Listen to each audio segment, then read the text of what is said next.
Alrighty, welcome back to the third episode of New Wave Media. My name is George. I am your host, and I am here with Elijah Lundgren. He is our co-host. Welcome, Elijah. What's up, man? How's it been? It's been going good. How are you? Pretty good. Yeah, I've been doing well, man. Good. It's getting warm out there, so gotta go with the short sleeve today. I know, man. It's kind of weird. We're usually both wearing flannels, and people have probably noticed that. Very true. And yeah, that's true. Huh? We've only been posting flannel stuff. Yeah, we've only been wearing flannel stuff. So I wanted to bring up right now, earlier before I switched my shirt, I just realized I don't own any like t-shirts. Like regular, like, hey, I just need to go to the store. I'm going to throw on a t-shirt. Yeah. I only have undershirts. Yeah. That's different. Those Yeah. are like Yeah, thinner. Those right. are, either they have paint from working at the house. Right. That's on my undershirts. It's on your undershirt. I don't have legit real t-shirts. You should get some. So that's the goal. Maybe this weekend I can go get some t-shirts. Yeah. Do you want a tip? No. Okay. Carry on. Cool. Kidding. Go ahead. Give me your tip. Target is a really Target. good place to get basics. You can get really nice plain t-shirts. They're pretty cheap, but they're like higher quality than what you would get at like a Walmart. Oh yeah, definitely. Yeah. Yeah. I like that Target brand. Yeah, man. Good fellow. Represent. I get comfortable here. All right, cool. I look pretty chill here. Yeah. All right, so let's talk about what happened last week on the podcast that we're putting into effect this week, and with that being said, what is coming in the future too? Not with that being said, but you know what I mean? Yeah. All That's right. a whole lot of stuff. That is. Well, what did you have last week? Well, last week on the podcast we talked about being accountable and going to each other's shoots. Yep. Haven't done that yet. We haven't done that yet because our shoots have not come up. They're on the weekends. Yeah. Well, I had a shoot yesterday, but you didn't want to come to it. I'm calling you out publicly. Well, no. Right here. Okay. Here's my reasoning behind that. Okay. 1, I worked all day. Uh-huh. 2, I had to come home and mow the lawn and Yep. get the house ready. Yeah. That way we could do things today. Yeah. Those are fine excuses. They're fine. Yeah. No, so I had, okay, all jokes aside, I had a 2-hour like branding shoot for a client yesterday who is starting his own digital marketing company as like a side hustle. Yeah. And we met out at this park out in Hillsboro, which I don't know if you've ever been there, but you should take a client there and shoot there. There's like a million different places there to shoot. Is it Rude Bridge Park? No, that's not in. Orenco Woods Nature Park. I've never been Is there. what it's called. Oh yeah, you sent it to me. The name of it. Yeah, I was mowing the lawn. Then I was mowing the lawn. And then you ghosted me, and that was fine. But so we hit so it's right next to an elementary school that's like a brick building with like stairs and pillars and all kinds of different like locations. So we shot there. He had like a V-neck with like a navy blazer and a fedora. Okay. And he was cleaned up and he looked real sharp. Branding shoot. Yeah, branding shoot. Okay. Basically photos for his social media and for his like About Me page on his website. Okay. And so we shot against the brick in this like navy suit that he was wearing. And then we kind of walked down this path. There's like this really cool bridge. There's some benches, there's some trees. And just a lot of different like little spots that you can find in this park to do like kind of different stuff. So he had 3 different outfits. We ended up only doing 2 of them. We basically did an hour in each outfit, and we got a lot of photos. I haven't edited everything. I haven't edited anything yet. But just looking through them on the camera, they're looking really good. Nice. You think you'll get a 5-star review for this one? Oh yeah, for sure. I shot it on my Fuji. But also during that shoot, it was really actually this is kind of a cool thing to talk about. Maybe you'll be able to relate to this. When we first met up, he was like, I could tell he had some nerves, and he even told me, he was like, yeah, man, I've never done like a professional shoot. I don't know how to pose. I don't know what to do. And I was like, whenever I run into somebody like that, and I actually would like to hear how you respond to this too. Whenever I run into somebody like that, I'm like, all right, cool. Like, first of all, just chill. Like, you have spent 5 minutes with me. You can kind of sense my demeanor. I'm very laid back.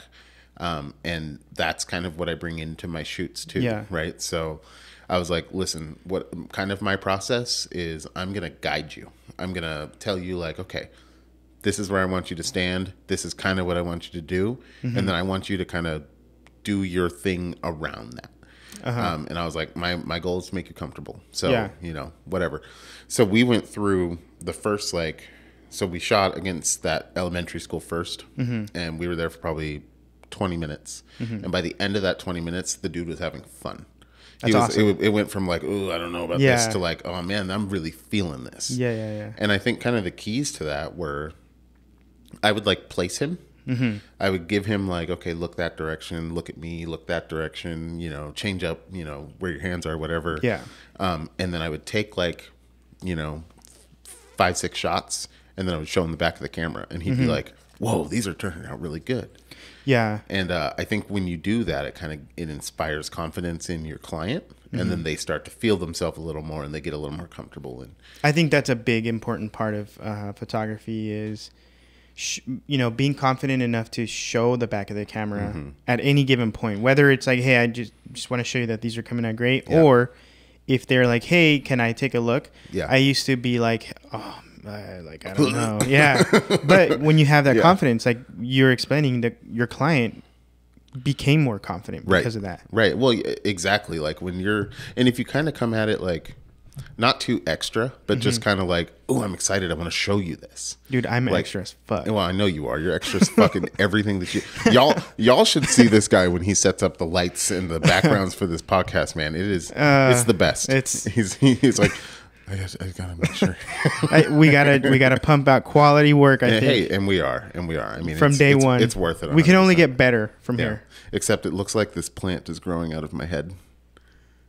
Oh, that's okay. We're gonna switch it up sometime soon. Yes, we are. But anyway, so it was cool. It was cool to shoot with this guy.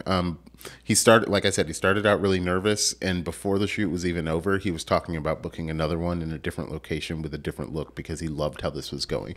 Nice. At one point, he was like, "Man, I really should have done this sooner." And those words are like my favorite words to hear out of a client when they're like, "Oh man, I really wish I did this sooner. This is so much fun." That's awesome, dude. I love when sessions go that way. And it's like, even there's even sometimes when I have locations or photos that I'm like, oh, I'm not sure how these are going to turn out. Like, I'm not too happy with them. But let me rephrase that. I'm not too happy with them in my brain. Right. Until I start to shoot and I start to show the back of the camera and get the reaction. I'm like, wow, these actually are really awesome. Right. Yeah.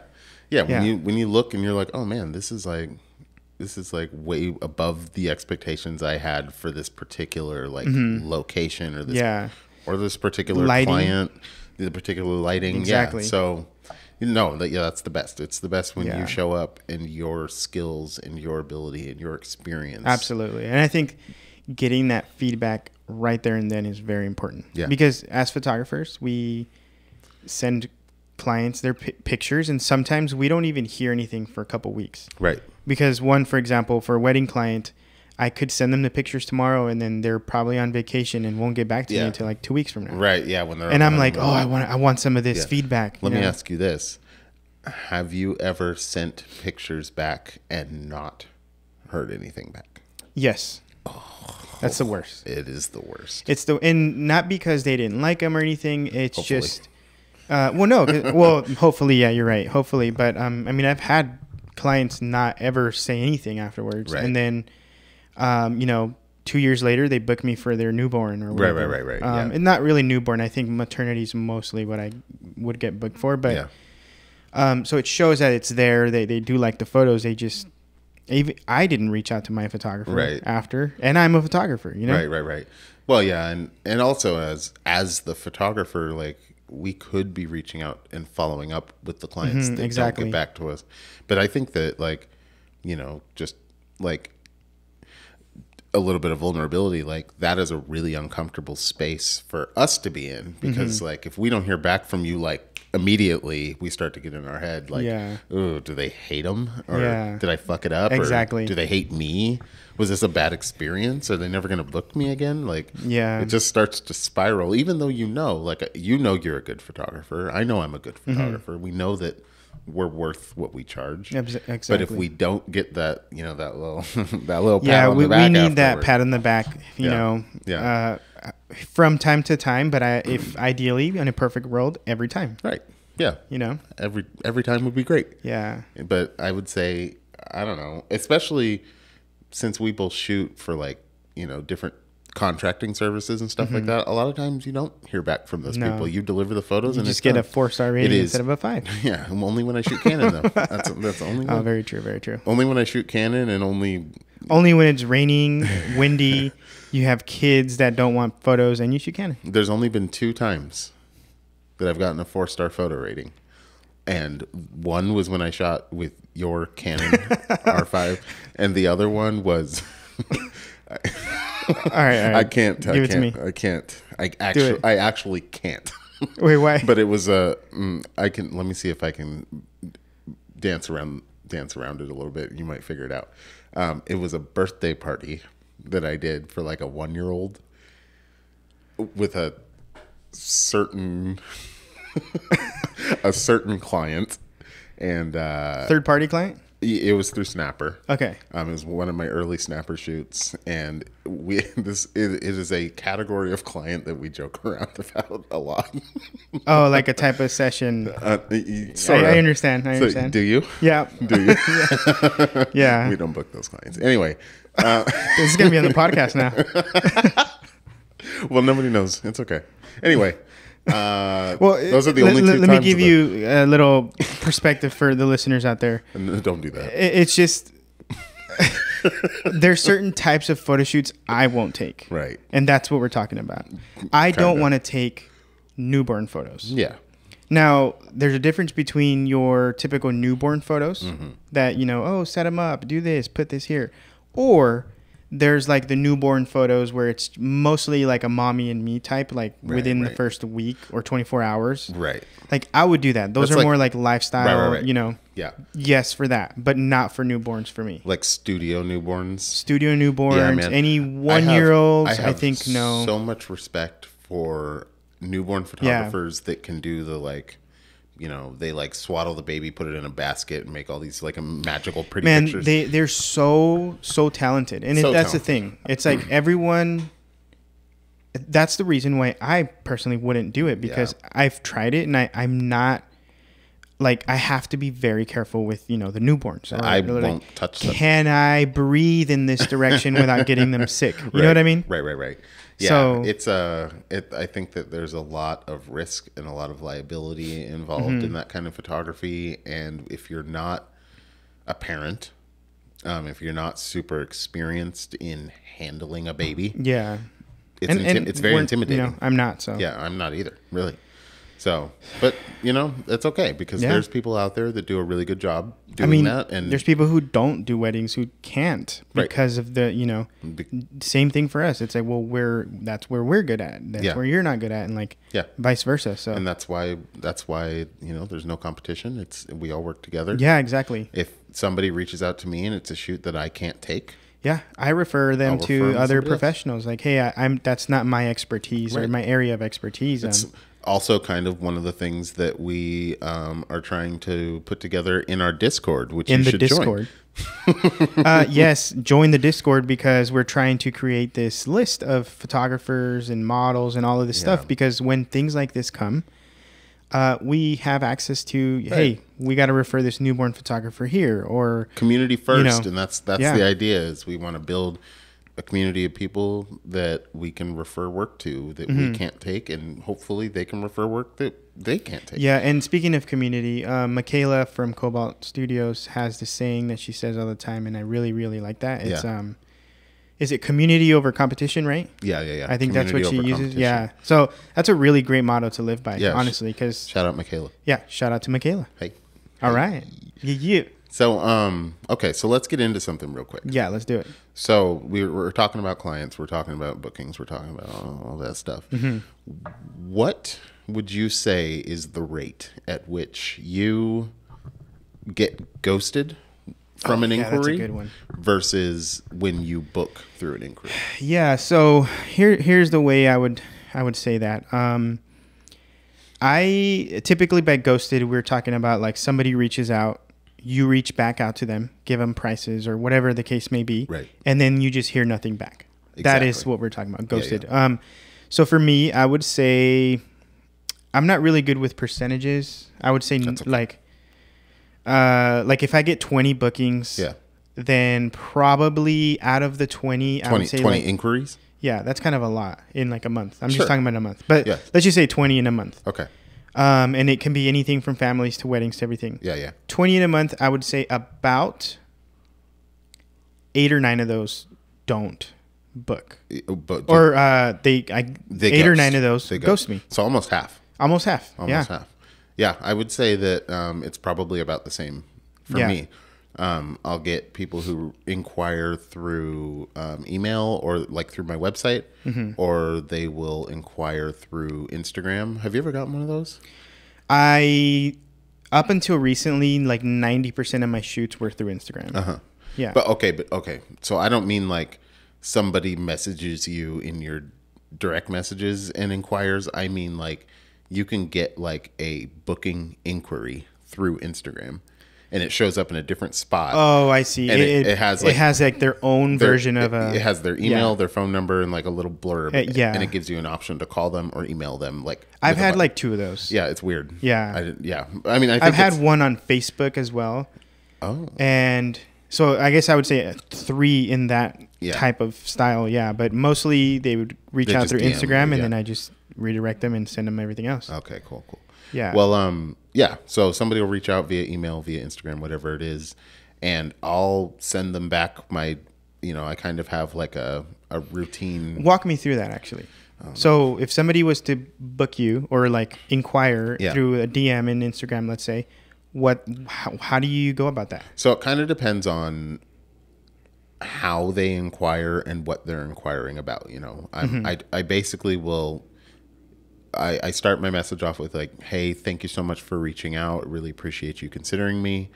I will give them pricing if that's what they're asking for. I'll tell them about my services if that's what they're asking for. More often than not, my description of whatever I'm responding with will come with links to my website that have more information about those things. Okay. And then I always finish it off with another thank you for reaching out, and feel free to email me back or call me if you have any questions. I'm here as a resource to you, and I thank them and sign it off. Okay. So it just depends, some people are just reaching out for information. They're not looking for pricing necessarily. They're looking to see if this is, hey, is this something you even do, or are you available? That kind of thing. And so I just try to answer their questions, and I try to kind of put a little bit of my personality into it before jumping straight into. I feel like some people, when they respond to inquiries, it's very much like, hey, yeah, I'm available. This is my pricing. Thanks. Bye. And I don't write them a novel, but I want them to get a little bit of like. Did you do like a haiku? Yeah, dude, that would actually be kind of awesome. That would here, I think it's like 575 for the haiku. Yeah, that'd be kind of awesome. Pricing, hello, goodbye. You need one more. Oh, is it 575? Oh no, you're right. Is it? I thought it was. It doesn't. No, I think it's 575. Anyways, we're not poets, obviously. But yeah, I mean that would be kind of a cool like something. I mean, obviously not that, but something like that would be kind of a cool format. Yeah, I think that one thing that I have procrastinated for the last 10 years is putting together like kind of like a templates for emails. Like I know a lot of photographers, a lot of people automate it completely. They have a template. Yeah. It's automated. Somebody reaches out. It automatically puts goes their back. name in and sends it back right away. I don't have that. But maybe you should. Maybe I should, but I don't want to pay for it.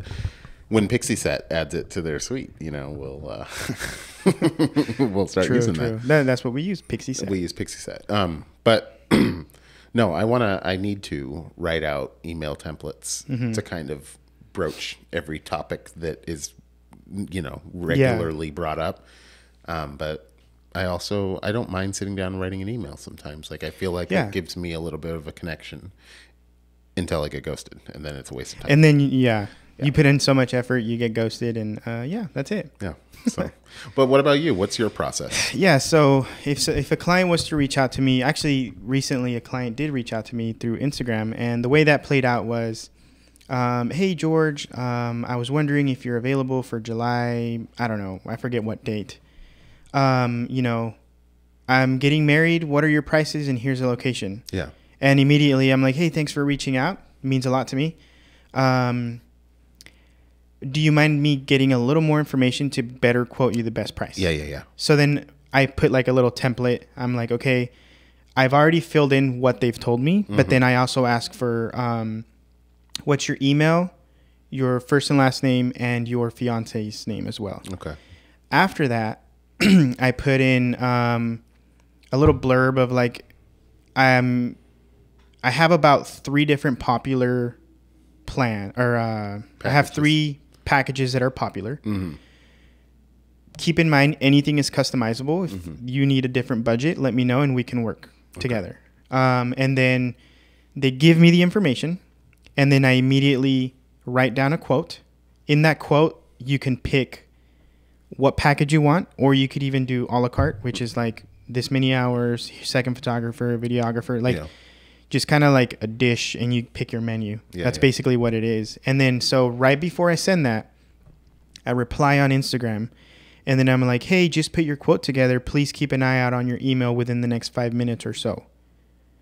If you have any questions, you can respond directly through that quote. Okay. And you can pick and choose what you'd like, And please feel free to reach out at any time if you have any questions. I send it, and then I wait a little bit to see if they respond. If they don't, it's fine. I just send it anyways. And then on my quote, I have it to remind them 3 days, then 7 days, and then 14 days, and then 30 days. Nice. If within 30 days they don't respond, depending on when their wedding is, then I reach back out to them like, hey, just wanted to make sure this quote's about to expire. Let me know if I need to extend it. Okay. That way, at least I know they're still interested. Right. And then sometimes that's it. I just get ghosted, and that's where everything falls apart. Right. And on to the next one. I mean, and within that time that you've gotten ghosted, like, there's probably is a next one. There is a next one. And the thing is, sometimes, depending if it's on a popular day, like, for example, the middle of June on a weekend, I do tell them, like, hey, just so you know, wedding season is very popular during the summer. Right. So it is a first come, first serve. Whoever signs the contract. And then you can get as deep as like, it doesn't matter if it's more or less money, whoever really comes to me first. That's just kind of how I honor whoever things. pays their deposit and signs the exactly contract, like, period. And like, I would say about like out of 10 quotes, if I send out 10 quotes, I would probably get like 6 or 7 of them to respond with questions, or they accept it immediately. Did you find when you started using the quotes that your retention got higher? Like, oh, absolutely. Yeah. Yes, because one, it reminds them every 3. It goes 3, 7, 14. I think it's like that. It's like a ladder. It reminds them frequently. And it also lets them be the decision maker of, I want this with this, don't add this, but include this. Right. And as a consumer, I want that. Totally. I don't want to go to a dealership and be like, hey, give me the rundown. I just want like, hey, I just want this car. Give me X, Y, and Z, and that's it. Like, I don't want to have to go through this whole process and you tell me the story about why this is better. Like, dude, just give it to me straight. Yeah. So that's kind of how I see it when I reach out to my clients, is like, yes, I give them a little bit of, personality, but I also allow them to choose for themselves. Okay. And then when they choose, then from there, we communicate with either email, text, or sometimes we do Zooms. And I've noticed ever since doing quotes, I would say most of my clients don't want to do Zoom. They're just straight up text or email. Like, it's just a quick, simple, like, it doesn't need to be this whole crazy, Right. And the experience is a part of it. But I feel like with with this generation, first of all, our attention span is so low Right. that they just want things quick, easy, and then also show up, shoot, deliver. Like, Right. you know, and that's how most of my workflow is when it comes to inquiring about, or, you know, responding to the inquiries. Mm-hmm. Cool. Well, that sounds good. Yeah. Sounds smooth. It sounds like you've got a good flow. It sounds like it's working for you. It's a lot of thinking though. Yeah. Yeah. Because and it's a lot of acting. It is. Yeah. So I know that I set up the quote thing through Pixie Set too, and I have yet to use it. You should. However, man. How many times have I told you? I've been like preaching it several times. But I have a call today to finalize a booking. For, Oh yeah, for a when? wedding What time in is that October. at? It's at 3:00 today. 3:00. Okay. And I'm going to use a quote in that because she's not sure if she wants a 6-hour or an 8-hour package. So we're going to use the quote and moving on. You know, we've gone through our inquiry process. We've gone through, you know, what we do around getting ghosted and what we do when we don't get ghosted. What do you do when it comes to staying relevant? What do you do, like staying in front of your audience, making sure that people don't forget George Padilla Photography? So here's the deal. The reason why I brought that up is because I haven't been posting on my Instagram. I've noticed I just that, this morning actually. posted a new post. Really? For that reason. Oh. And I feel like because you were insecure. I was insecure. No, it's because one, we've been busy, first of all, with other projects. Yes. Two, it's not wedding season until this weekend coming up for both of us. I feel like that this is when things kick off. It's about to kick off. It's about to go down. And I've always had that problem of staying up to date. Yeah. Keeping the clients in the know of things, of like photos, what's going on, blah blah blah. You know. And that's the thing. So to answer your question, to stay relevant, to stay active, and show the clients that I'm still here. You don't. I don't, but I try to. I'm just kidding. Here's how I do it. All right. I love to post stories. Yeah. All the time. Yeah, your stories are lit. I feel like stories are more Instagram specifically. Yeah. Stories are more your personality. 100%. Posts are more just to show off your work. Well, and stories are also much more like like now. Yeah, well, it's in the now, so I feel like it's a little bit more relatable. Like it's a little bit more exciting because you're like, oh, this is what he's up to. This is what he's doing. Like within 24 hours. I feel involved in this Yeah. because it's so recent. It's so current. Exactly. Right. Yeah, that's the personality part of it. It's like you feel there with them. You know, I feel like I'm showing my clients what I'm doing today, and here's what. Yeah. And a lot of that has to do with any shoots that I go to. I typically try to post like things that I'm seeing that would be relevant to clients for future bookings. For example, if it's a wedding, I do a little quick boomerang, and boomerangs are like 99% of my stories, FYI. Yeah. If anybody's out there 100%. listening, boomerangs are my It's thing. just boomerang bonanza. And sometimes I use the cinematic mode. That's it. This might be because I have an older iPhone. I don't have cinematic mode, but every time you do one of the cinematic mode stories at a wedding, I'm like, fuck, that's clean, man. That looks so good. It just looks so good. Nice. That's good. I mean, I think it's just a nice touch. It's like a little bit, it's, anybody can just kind of take a video. Yeah. And be like, here's what I'm doing. But when I you put do the things in the cinematic, foreground, you put things in your foreground, you do really smooth pans, and like it's a little bit of extra effort that goes a really long way.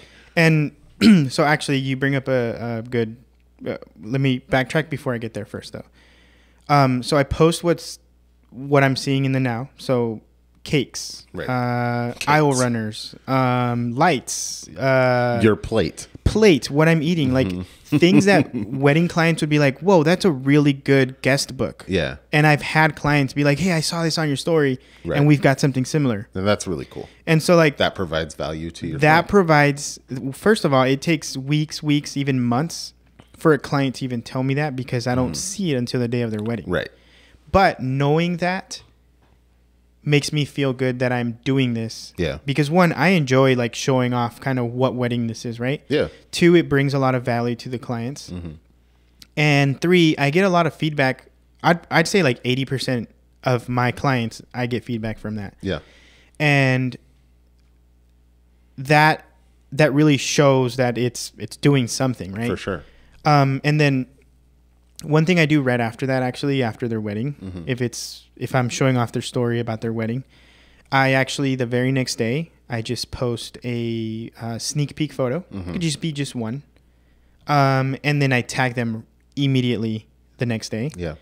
And the cool thing about that is this is kind of a off topic, but the cool thing about that is that they'll share it on their story, and everyone that was just at their wedding just yesterday just saw that, and they're like, whoa, there's already a photo out there from the photographer. Right. And then they like it. They follow me. And I've had bookings from that alone, just by sharing a sneak peek the very next day, you know? See, that's I guess awesome. To answer the question of staying relevant. That does. Yeah. No, yeah, I guess like in the off season. Yeah. I feel like, okay, maybe this is something for us to challenge ourselves to next off season after this wedding season is to make a little bit more effort to post more stuff or like do more to put ourselves out there when it's slow. Cause I feel like it's really easy for us to say, yo, it's slow season. I don't really, Yeah. But really in the slow season, that's when you need it. Yeah, absolutely. That's when you're hungry, and, I think that we did a little bit, like both of us individually and together did a little bit more like experimenting with different types of shoots in this last off season. Like we were both trying to bring in more studio stuff. We were both trying out mini sessions. We were doing a lot of stuff that's like outside of the norm. I'm going to pause you right there I always have to pause. You always have to pause me. So the reason we did that is because we're the same mindset we have right now of like, we need to do things during the off season. Right. That's what that's for. We're planning ahead. Prepping for the next one. That was our first mini Christmas session. That was our first, but Valentine's. That being said, yeah, we got some content from that, and that's great. And next year, you guys are going to see it all because we did it for this year. We did it so that we can have it for the following year coming up. But that's what we were doing. And it was a little bit clunky, and it was a little bit slow, and we didn't get a ton of bookings for it. And so that's, I think, a little bit why, we weren't as on it with like sharing stuff and trying to get out there. I agree. We were trying out ads, we were trying out different marketing, like a lot of experimenting has happened in the last 3, 4, or 5 months. I feel like this upcoming year is going to be a more successful year based on the things not only that we captured to prepare for the next year, which is you have to do that as a creative. Like you can't just book a Valentine's Day right now and hope more people come. And you just got to advertise every shoot's an investment into your next. Like every session that you do can be marketing for the next session of the same type.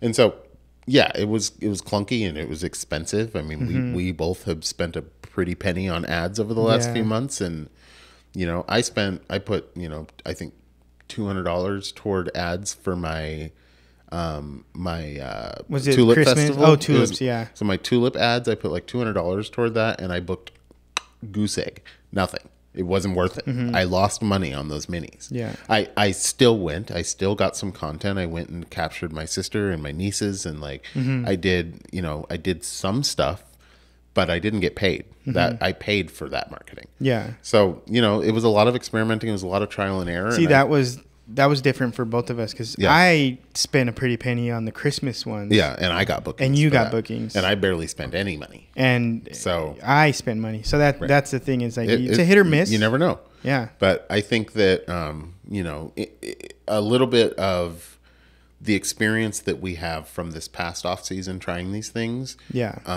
A little bit of the content that we got from what we did shoot in this last off season, and then a little bit of some of the things we have in the works. I think the next off season is going to be a lot more busy, a lot more active, and hopefully a lot more lucrative. Because really, like getting through a wedding season. Hey Siri, define lucrative. What's lucrative? profitable. She was. Oh, okay. Yeah. Yeah. I have a feeling I knew what it was. That but is our next clip. That is the next avocado toast right there. That's funny. Too bad my thing's on Do Not Disturb because she didn't respond. I'm proud of you for not disturbing. Anyway, I feel like, to backtrack a little bit. Yeah. I feel like in the combination of the marketing or the things we tried this year that did or did not pay off, the marketing that we learned about this year, and some of the projects that we have in the works right now, I think the next off season is going to be better. And I think that that's really important because during wedding season for us, it's easy to eat. I mean, the money comes in. Yeah. You know, we're both pretty busy with our own bookings and with, you know, different contracting services that we use to fill those holes. And so like eating during the summer is not a problem. Yeah. But when we start to get into November, it's like, yeah, you know, the money's going to start to dwindle. And so that's when we need to be booking in like, absolutely, you know, fall shoots, Christmas minis again.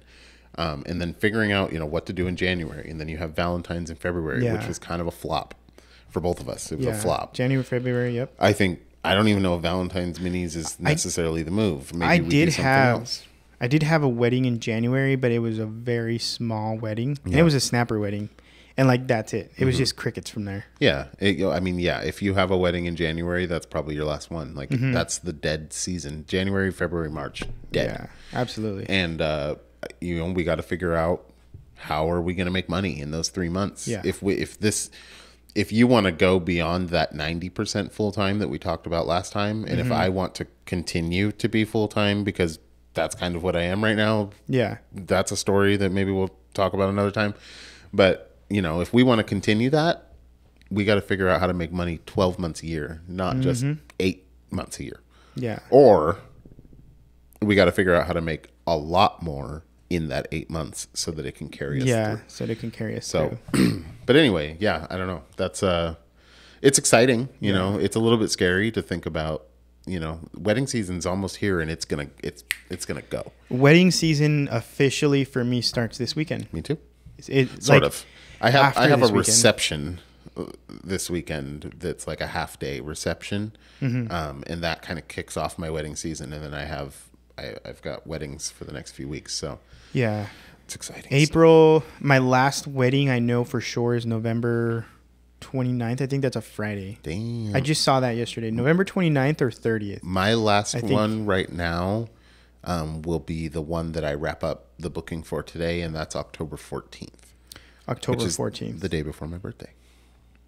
October 15th. October 15th. October 15th, everybody write it down. Don't write it down. It's not worth it. You don't like surprises? I don't like surprises. Last year they surprised me, and I absolutely loved it, but I'm not a surprise kind of person either. No, you don't let people celebrate your birthday. I will go out of town so that nobody celebrates me. It's honestly a little weird. No, it's just childhood trauma, you know? Oh. I'm just kidding. All right, cool.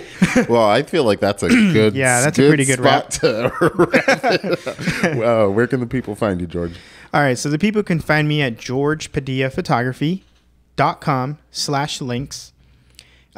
There you'll be able to see everything from the New Wave Media podcast to where you can listen, as well as my websites and all of my contact information. That is the go-to, as well as a YouTube channel now. TikTok, I put it up on there now. Hey. So yeah, check it out, georgePadillaPhotography.com/links. And I promise my domain name will get a lot better and smaller as time moves on. That's a pretty long domain name. A little bit of foreshadowing on the rebrand right now. It's just, it's a little long. Like writing an email to George Padilla Photography. Did I get the H inside the PHOT? Do I know how to spell Padilla? Like, yeah, exactly. Let's just do gbp.com. I feel like, I mean, mine's a little bit confusing too. Okay, don't go to that website, but yeah. Okay, so you can find me at alloveimages.com, ALLOVE images.com/bio. That'll be all my links, my Facebook, my Instagram, my website, the podcast, the Discord, which you should join. You should join the Discord. Join the Discord. We've got a few more people. Last week, me pointing at the camera or us, I guess both of us did. Yeah. Both of us pointing at the camera and telling y'all to join the Discord kind of paid off. We got a few more people. Join up. It's gonna be dope. I promise it's gonna be dope. I'm gonna be posting that tomorrow, by the way. That other clip. Cool. For that, yeah. Well, by the time the people hear this, they will have seen that and it will be gone. Oh yeah. Yeah. Makes sense. Yeah, exactly. I forgot we were doing it that way. Anyway, alloveimages.com/bio. Check us out. Thank you for listening. Please buy some merch. No, I'm kidding. I'm looking at your beanie and I'm like, man. Don't forget to hit that subscribe button. Smash that like button. If that's something you're into. And we'll see you next time. All right. Peace out. Peace out.